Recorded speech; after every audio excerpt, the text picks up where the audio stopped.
आज तिवसा इथे बीजेपीच्या कार्यकर्त्यांनी यशोमतीताईंनी राजीनामा द्यावा यासाठी आंदोलन केलं आणि या आंदोलनासाठी प्रदेशचे अध्यक्ष चंद्रकांत पाटील साहेब हे त्या ठिकाणी हजर राहिले याचं मात्र सर्वांना कौतुक वाटत आहे। प्रशासकीय यंत्रणेमध्ये किंवा सार्वजनिक जीवनामध्ये काही घटना घडत असतात आणि या घटना यशोमतीताईंसोबतच घडलं असं नाही तर बीजेपीच्या काळात सुद्धा सत्ता असताना सुद्धा त्यांच्याही अनेक बाबी घडल्या की ज्याच्यामध्ये अतिशय मोठ्या घटना महाराष्ट्राला लाजवणाऱ्या त्यांच्या कारकिर्दीमध्ये घडल्या।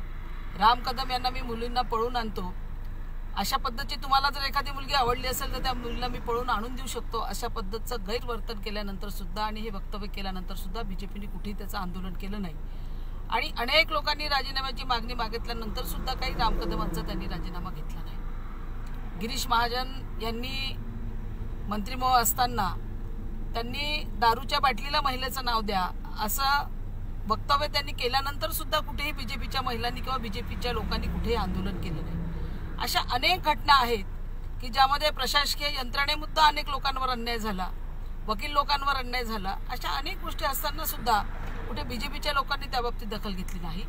पण यशोमतीताईंचं प्रकरण त्या मंत्री महोदय असतील त्यांचं हे प्रकरण कोर्टाचं प्रकरण आहे। या न्यायालयामध्ये खालच्या न्यायालयामध्ये त्यांच्या विरोधात निकाल लागला, त्यांना 3 वर्षाची शिक्षा झाली, हे मला मान्य आहे। 3 महिन्याची त्यांना शिक्षा झाली, परंतु हे प्रकरण आता हायकोर्टामध्ये आहे।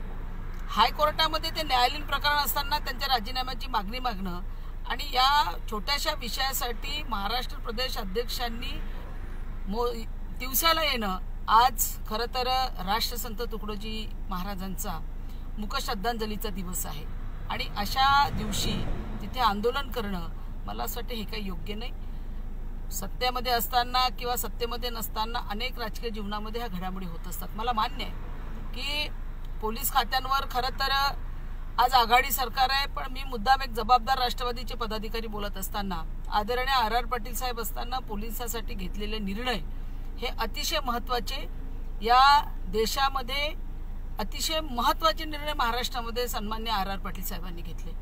हा आदर पोलिसांविषयी सर्वांनाच आहे, पण आपला सत्ता असताना पोलिसांविषयी कुठलेही चांगल्या भूमिका किंवा चांगले निर्णय जे महाराष्ट्राच्या जनतेच्या आठवणीत राहील असे घेतले गेले नाही।